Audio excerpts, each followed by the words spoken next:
Bonsoir Gilbert Thiel. Bonsoir. Merci beaucoup d'être sur notre plateau. Vous êtes premier juge d'instruction à la section antiterroriste de Paris, chargé principalement des affaires corse. Ça fait bien longtemps que vous travaillez là-dessus et que vous connaissez par cœur la situation. Vous avez publié les derniers jugements avant liquidation chez Albin Michel. Vous avez fait une BD. Vous êtes un des rôles dans la série Engrenage. Un petit rôle, forcément. Un tout petit rôle, mais enfin voilà. Vous êtes un personnage et c'est d'autant plus intéressant de vous recevoir ce soir. Merci. On va parler de la Corse évidemment, mais avant cela, l'actualité du jour, c'est la publication de ce rapport de l'IGPN sur l'affaire Mera. C'est une première parce qu'en général, ces rapports, ils restent secrets. Oui, c'est une première. D'ailleurs, je ne l'ai pas lu parce que j'ai quand même travaillé cet après-midi et je crois qu'il a été diffusé et divulgué cet après-midi. C'est bien pour un ministre de l'Intérieur de rendre public les constatations qui ont été faites par un service sur les fonctionnements des services de l'État, en l'espèce la Direction centrale du renseignement intérieur, et sur ses relations avec la sous-direction antiterroriste pour voir ce qu'on peut améliorer potentiellement, et puis de dire aussi et d'ouvrir le débat, parce qu'il y aura certainement plusieurs lectures de ce document, de savoir ce qui peut être amélioré, savoir si on peut encore... Oui, parce que ce qui a été pointé du doigt, c'est la surveillance de Mohamed Merah. Oui, on l'a trouvé, on l'a mis dans le viseur, et puis après on a abandonné, on a interrompu, et ça c'est un problème de coordination. Ah, c'est pas seulement un problème de coordination, on ne peut pas services, surveiller en permanence tout le monde, et je crois que c'est la DCRI qui était en charge, la Direction centrale du renseignement intérieur, qui était en charge des surveillances de l'activiste présumé ou du sujet suspect Mohamed Merah.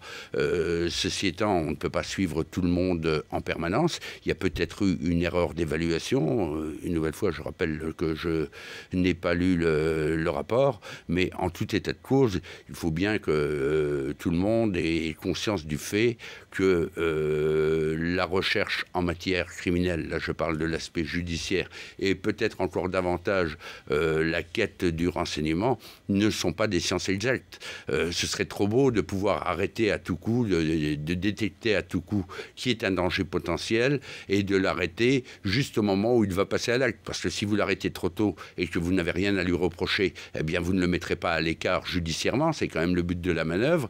Et si vous l'interpellez trop tard, eh bien l'irréparable est commis et ça ne se répare pas. Donc l'exercice est extrêmement difficile. Ceci étant dit, cela ne veut pas dire qu'il faille ne pas pointer du doigt un certain nombre de carences, un certain nombre de difficultés qui sont survenues dans cette affaire-là. Et j'ai simplement parcouru le sommaire de ce rapport avant de venir. Il semblerait que l'on indique aux différents intervenants qu'une meilleure coordination entre les services de renseignement et les services de police judiciaire et éventuellement les services de police de la sécurité publique soit obtenue. C'est un vœu qui a déjà été formulé en d'autres occasions, mais il faut toujours se méfier également des idées trop simples. Vous savez, les services de renseignement, c'est quand même une police spéciale par définition. Et il ne faudrait pas que la police judiciaire en arrive à être complètement à la remorque d'un service de renseignement dont les décisions resteront toujours opaques, voire les critères de décision inconnus. Parce qu'il en va ainsi dans le domaine du renseignement et que le secret défense, qui est parfois invoqué complètement à tort, obéit quand même à un certain nombre de nécessités de protection des agents qui sont sur le terrain. Je sens que là, vous parlez de quelque chose que vous connaissez, et notamment de la DCRI et de son travail en Corse. Oh ben, la DCRI, elle fournit son travail en Corse. Je vois que vous avez lu Le Monde samedi, dimanche ou dimanche lundi plus exactement. Vous vous inquiétez que la DCRI, en fait, prenne le pas sur la police judiciaire dans les enquêtes en Corse. Disons que... C'est pas l'affaire du renseignement, c'est l'affaire de la police et de la justice. C'est ce que vous voulez dire? La police judiciaire, c'est la police de la justice. Et elle obéit au magistrat instructeur ou au parquet lorsque une information judiciaire n'est pas encore ouverte et qu'on est dans le cadre d'une procédure de crime ou de délit flagrant ou ce qu'on appelle une enquête préliminaire. Ceci étant, ce dont je me suis inquiété à la suite des constatations que j'ai faites ces dernières années, c'est qu'auparavant, les fonctionnaires de police judiciaire allaient beaucoup plus sur le terrain à la quête du renseignement, parce que vous savez, la première ligne de défense contre le terrorisme de quelque nature que ce soit, c'est quand même le renseignement, parce que vous ne pouvez pas partir à la pêche comme ça en aveugle, ça ne donne rien, et ceux qui s'y sont essayés par le passé, notamment dans le domaine de la lutte antiterroriste, se sont rendus compte que ce n'était pas vraiment la bonne méthode. Alors il fut un temps où la police judiciaire essayait d'avoir ses propres informateurs, ses propres contacts. Ça se fait de moins en moins. À partir du moment où c'est un service de renseignement centralisé qui exerce cette quête du renseignement, comme justement il y a une opacité, voire une obscurité totale à l'intérieur des services pour les raisons que je viens d'évoquer. Comme juge, en tout cas, ça vous inquiète et vous avez le sentiment que ça n'est pas... Non seulement ça m'inquiète, mais je constate aussi au cours de ces dernières années l'inefficacité de ce système-là. Alors, parlons des mesures du gouvernement. Je l'ai dit récemment, je crois que le dernier renseignement opérationnel qui nous a permis de conclure une affaire judiciaire, c'était au début de l'année 2008. On est presque à la fin de l'année 2012. En 2013. Donc, ça fait quand même pas beaucoup. Depuis la mort d'Antoine Solacaro en Corse, donc il y a à peu près 8 jours, il y a eu beaucoup d'émotions, beaucoup de réactions. Et hier, le gouvernement, par la voix de Jean-Marc Ayrault, a annoncé une dizaine de mesures qui sont, j'ai envie de dire, comme d'habitude, non la lutte contre le blanchiment, plus de juges, plus de moyens, cellule interministérielle de coordination, renforcement des moyens d'enquête spécialisée, renforcement de la coordination entre les parquets. Est-ce que vous avez le sentiment que c'est toujours la même chose ou est-ce qu'il y a vraiment du nouveau ? Il n'y a pas véritablement de nouveau. Il y a les éternels débats au niveau, là encore, de la coordination. De temps en temps, lorsqu'il y a un préfet de police en Corse, on dit il faut supprimer cette institution. Et quand il n'y en a plus, on dit il faut la rétablir. Ce sont les oscillations là, de la pensée politique, et que ce soit la droite ou la gauche, eh bien, selon qu'ils sont dans l'opposition au pouvoir, ils ont des appréciations divergentes forcément de ce qui est proposé. Sur le fond des propositions qui sont faites, de dire qu'on va lutter contre le crime organisé en développant les capacités d'investigation et de la police et de la justice en matière économique et financière, et plus précisément dans le domaine du blanchiment de l'argent sale, en vérifiant plus scrupuleusement encore la passation des marchés publics, en renforçant les pouvoirs de contrôle dans les faits de l'autorité préfectorale. Tout ça ne prête absolument pas à discussion, mais comme vous l'avez fait remarquer, on l'a déjà lu, ça, quelque part. On l'a lu après l'affaire de l'assassinat du préfet Erignac. On l'avait lu en 1992 dans la bouche, on l'avait entendu dans la bouche de Pierre Bérégovoy, alors Premier ministre, à la suite d'un bain de sang particulièrement spectaculaire cette année-là en Corse. Et on l'avait même lu de la part de quelqu'un qui n'était pas un grand spécialiste des affaires économiques et financières. C'était le préfet Broussard, qui avait été envoyé dans les années 83-84 en Corse pour lutter contre le nationalisme corse particulièrement virulent.